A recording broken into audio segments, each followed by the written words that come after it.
Last point of this topic, concentration of solution. याच्यामध्ये आपले काही पार्ट्स बघायचे आहेत. मास percent or weight percent. Mass पर्सेंटलाच weight percent असं पण म्हटलं जातं. त्यानंतर मोल फ्रॅक्शन बघायचे, त्यानंतर मोलॅरिटी आणि मोलॅलिटी ह्या कन्सेप्ट आज आपल्याला बघायचे. कॉन्सन्ट्रेशन ऑफ सोल्युशन हा पॉइंट याच्यासाठी महत्वाचा आहे की तुम्हाला याच्या बेसिसवरती 12वीला टॉपिक आहे. त्यामुळे कॉन्सन्ट्रेशन ऑफ सोल्युशन मध्ये ज्या काही कन्सेप्ट आहेत त्या आज आपण बघणार आहोत. तर फर्स्ट वन आज आपण पाहतोय मास पर्सेंट और वेट पर्सेंट. त्यालाच आपण मास पर्सेंट म्हणतो आणि त्याचबरोबर काय म्हटलं जाते, वेट पर्सेंट. बघूया आता याचा डायरेक्ट फॉर्म्युला आहे, तो मी तुम्हाला सांगते.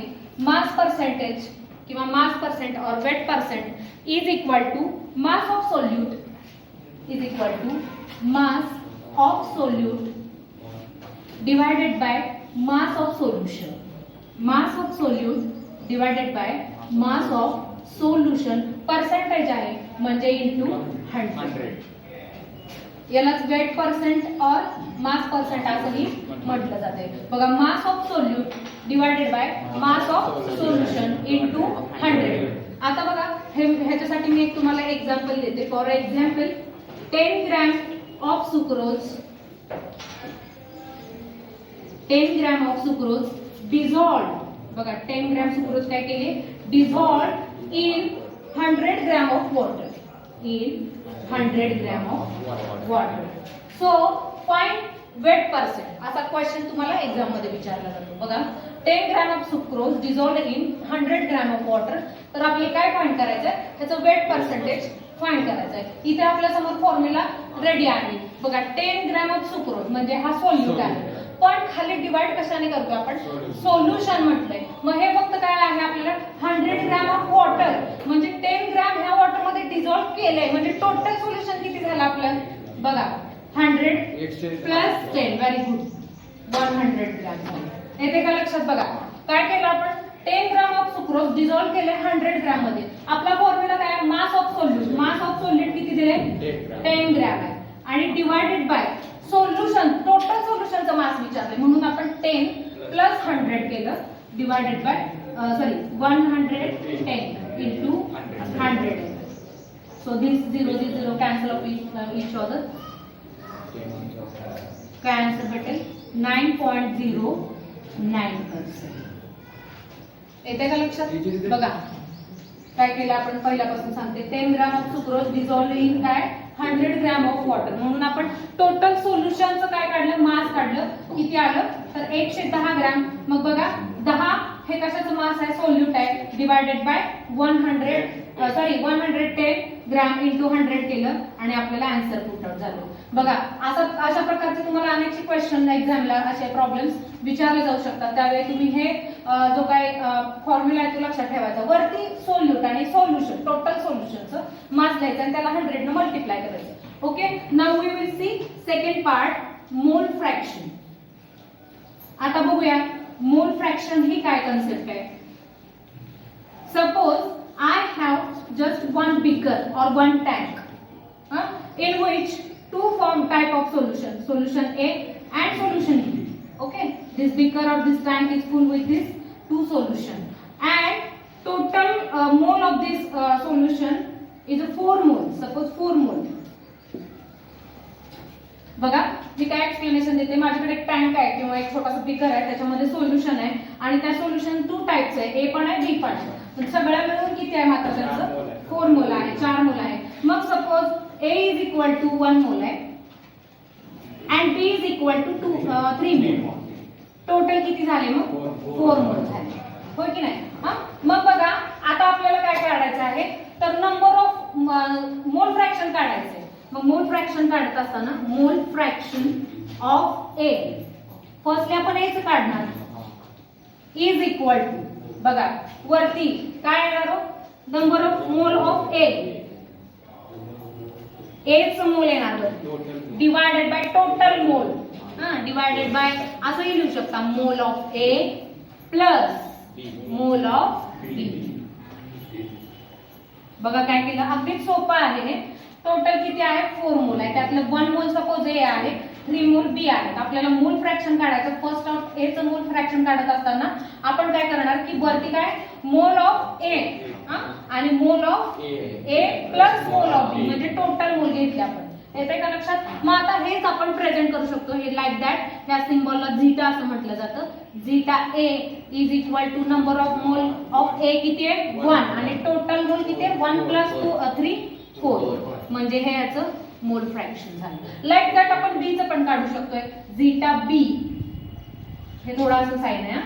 त्यानंतर वर नंबर ऑफ मोल ऑफ बी बी चं किती आहे 3 म्हणजे बी चं मोल किती आहे बघा इथे 3 आहे ना. So I will write here 3 and total mole of solution 4. Very good. So mole fraction of 4.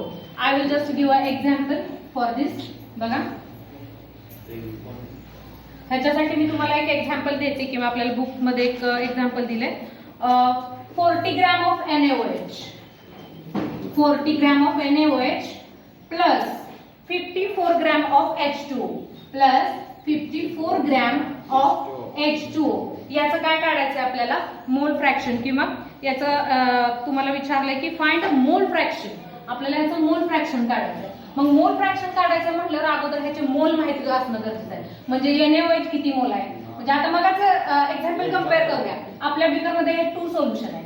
एक ए आहे एक बी आहे. मग आपल्याला ह्याचं मोल माहित आहे का इथं दिलेलं नाहीये. सो फर्स्ट पण आपण काय करायचं ह्या NaOH चं मोल काढायचं. आणि मोल कसं काढतोय की Na is equal to 23 O is equal to 16 H is equal to 1 आणि ह्यांनी दिलेलं किती आहे 40. मग आता फर्स्ट वन आपण काय करायचं मोल ऑफ NaOH चं काढून घ्यायचं. बघूया. तर दिलेलं मोल डिवायडेड बाय हे नाही पर्सेंटेज काढताना 100. आता इथे फक्त आपल्याला मोल काढायचं. सो 1 मोल मिळालं. देन सेकंड बघा आता आपण मोल ऑफ H2O काढलो. Mole of H2O. आता H2O ऑलवेज 18 ग्रॅम येणार बघा. H किती आहे 1 H इज इक्वल टू 1 पण इथं 2 आहे आणि O 16 आणि 2 18 येते. आणि आपल्याला दिलेलं गिवन किती आहे 54 डिवायडेड बाय आता आपण काढलेलं 3 येते का. हे 14 कुठून आले बघा. NaOH मध्ये 23 plus 16 plus H sorry plus H 1 हे मिळून 40 आले आणि ऑलरेडी दिलेलं 14 मास आहे. सो हियर 1 मोल. आता बघा हे आपण इथं जर केलं तर 3 मोल. वी विल गेट आन्सर 3 मोल. आलं का लक्षात? जस्ट बघा मोल ऑफ NaOH काढलं त्यानंतर मोल ऑफ H2O काढलं. आता त्याच्यानंतर आपण काय काढू शकतो ह्याच्यावरून आपण मोल फ्रॅक्शन किंवा आपल्याला जे काही मोल फ्रॅक्शन काढायचे आहेत ते कसे काढायचे आहेत लेट्स सी. बघा इन झीटा फॉर्म मध्ये लिहूया इज इक्वल टू.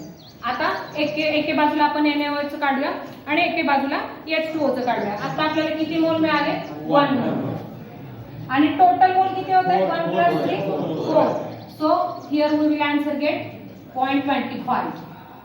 त्यानंतर झीटा H2O म्हणजे H2O चं मोल फ्रॅक्शन आता काढूया आपण. H2O चं किती मिळाले 3 divided by 4 is equal to 0.75. हे ऑलवेज इक्वल टू 1 येतं. It should be 1. येते का लक्षात? आता बघा नेक्स्ट पुढचा आपण पॉइंट बघणार आहोत तो म्हणजे मोलॅरिटी आणि मोलॅलिटी. Let's see. बघा दोघांमध्ये काय डिफरन्स आहे किंवा अगदी हा छोटासाच पॉइंट आहे. ह्याच्याशी रिलेटेड तुम्हाला कॅल्क्युलेशन्स आहेत तर त्याचे फक्त तुम्ही फॉर्म्युले जरी लक्षात ठेवले तरी सफिशियंट आहे. Molarity it's denoted by capital M and second आहे तो मोलॅलिटी.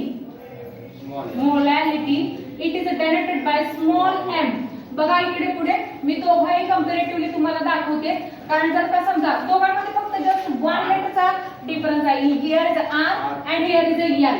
ओके मग बघा M आता मोलॅरिटी M हा कसा ह्याचा काय फॉर्म्युला दिलाय बघा. तर सांगितलं आपल्याला molarity capital M is equal to number of moles of solute. Number of moles of solute divided by volume of solution in 1 liter or liter. बघा number of moles of solute divided by volume of solution in litre. आणि मोलॅरिटीचा formula काय आता मी सांगते बघा. Number of moles of solute divided by number of इथे volume of solution in litre आहे, तर इथं mass of solution in KG. हा डिफरन्स आहे दोघांच्या फॉर्म्युलामध्ये. येते का लक्षात बघा. इथं काय आहे, सॉलिड आहे, mass of number of moles of solute इथे पण आहे, number of moles of solute इथे पण आहे, पण दोघांमध्ये डिफरन्स काय आहे, volume of solution in litre आणि इकडं मास ऑफ सोल्युशन इन 1 kg. ह्या फॉर्म्युला थ्रू आपण काय करू शकतोय, तर ह्याच्यावरचे जे काही कॅल्क्युलेशन्स आहेत ते सॉल्व्ह करू शकते. एक्झामला आपल्याला असा एक प्रश्न आहे तुमच्या एक्सरसाइज मध्ये की why molarity affected by temperature. मोलॅरिटीवर टेम्परेचरचा अफेक्ट का होतोय, तर बघा मोलॅरिटीचा फॉर्म्युला किंवा त्याची डेफिनेशन काय आहे, तर number of moles of solute present in a volume of solution in 1 litre. ह्याच्याशी रिलेटेड हे मोलॅरिटी आहे, म्हणजे व्हॉल्यूमशी रिलेटेड आहे. मग volume always changes when change temperature, so molarity is affected by temperature. म्हणून मोलॅरिटी काय होते, टेम्परेचरने अफेक्ट होऊ शकते. आणि ह्याच्याशी क्रॉस असा पण एक्झामला क्वेश्चन विचारतात की why molarity not affected by temperature. मोलॅरिटीवरती टेम्परेचरचा अफेक्ट का होत नाही, तर इथं आपण सांगू शकतोय की मास जे आहे त्याच्याशी टेम्परेचरचं काही रिलेशन नाही, किंवा टेम्परेचर जरी चेंज झालं तरी मास काही ॲज इट इज तसाच राहतोय, पण व्हॉल्यूम चेंज होतोय म्हणून ह्याच्यावर अफेक्ट करतं टेम्परेचर आणि याच्यावर नाही करत. So thank you. करताय स्टॉप करताय.